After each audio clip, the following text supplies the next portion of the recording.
होती है, सत्ता में होते हैं, विपक्ष में होते हैं, लेकिन हम जैसे भी हैं सच्चे बनकर रहें, पारदर्शी बनकर रहें, जवाबदेही हो और ऊंची आवाज में आपके संघर्ष कर सकें, आपके अधिकार पे लड़ सकें। ये जो राजनेता करेगा, जो जनप्रतिनिधि करेगा, वो लंबी पारी खेल सकता है। अभी घनश्याम जी हम गाड़ी बात कर रहे थे, दौसा से आते आते आप किलोमीटर तो कम है लेकिन बहुत जगह हम रुकते आए, तो मुरारी मीणा जी ने कहा कितना समय लगेगा, तो मैंने कहा घंटा लग सकता है। तो मैंने कहा घंटा लगेगा तो घनश्याम जी बहुत सारी कहानी सुनाएंगे। किससे सुनाने में घनश्याम जी से तो दूसरा मुकाबला नहीं कर सकता। सही कर रहा हूं, गलत कर रहा हूं? किससे भी सुनाना, लेकिन जो व्यक्ति राजनीति करता है अंत में आके उसको कितना बड़ा नेता बन जाए, 5 साल पूरे हुए तो जनता की चौखट पर जाके नाक रगड़नी पड़ती है। और ये हकीकत है, किसी को जलसे में नहीं होनी चाहिए। हम बड़े नेता बन गए, हेलीकॉप्टर में घूम रहे हैं, हमारे आगे पीछे पुलिस भाग रही है, बड़े अधिकारियों को सलाम ठोक रहे हैं, ये सब समय की बात है। ये चक्का ऐसे घूमता है, बहुत जल्दी घूमता है। और कुछ लोगों को गलतफहमी हो जाती है, कुछ लोगों को गलतफहमी हो जाती है कि हम जो कुछ बने हैं, जिस पद की शपथ ली है, कितने बड़े बड़े बजट की घोषणा करते हैं, देश दुनिया में फोटो चिपका रहे लोग, क्यों? क्योंकि जनता ने वोट डाला है। और जनता को जो भूल गया और ऐसे ऐसे करके आगे बढ़ गया, उसको फिर जनता ऐसा रगड़ा लगाती है, वो भी मैंने देखा है। तो भलाई इसी में है कि गरीब को गणेश मानकर पूजते रहो, किसानों के लिए संघर्ष करो, और जो लोग आज सत्ता में बैठे हैं उनकी जिम्मेदारी बनती है फसल की खरीद समय पर क्यों नहीं हो रही, किसान को बोनस क्यों नहीं मिल रहा, शिक्षित बच्चे बच्चियां क्यों भटक रहे हैं बेरोजगार, उनको रास्ता दिखाना, अवसर पैदा करना, उद्योग लगाना, नौकरियां लगवाना, ये लोगों का काम है जो जनता की वोट लेकर जाते हैं। आज जयपुर और दिल्ली में ऐसे लोग बैठे हैं जो आवाज को दबाना जानते हैं। ईडी के छापे, सीबीआई के छापे, पुलिस के छापे, और एक बार आप छापे डलवा दो, विपक्षी नेता का चरित्र हनन करा दो, वो बापरा 20 साल तक कचेरी के चक्कर काटता रहेगा, सफाई देता फिरेगा।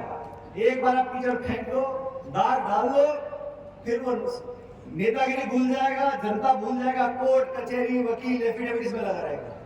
तो जो सत्ता में लोग हैं, इस प्रकार की रणनीति नहीं अपनानी चाहिए।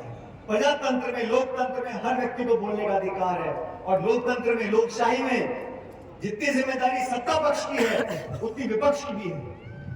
हम सब संघर्ष करते हैं, हमारे जितने साथी मंच पर बैठे हैं, इन सब लोगों ने सालों साल तक लोगों की लड़ाई लड़ी है, तब जाके जनता ने आशीर्वाद दिया है। और जो लोग आज दिल्ली जयपुर में सत्ता में काबिज है, ये पता ही नहीं प्रदेश में इस सरकार को चला कौन रहा है।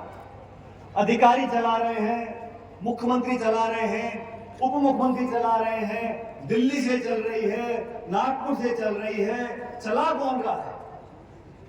पुलिस पर आक्रमण कर रहे हैं, सीकर में हुआ 2 दिन पहले, आजकल भीलवाड़ा में हो गया, लूटपाट हो रही है, गैंगवार हो रहे हैं, गोलियां चल रही हैं, आबरू लूटी जा रही है बहन बेटियों की, वो संभालने वाला नहीं है।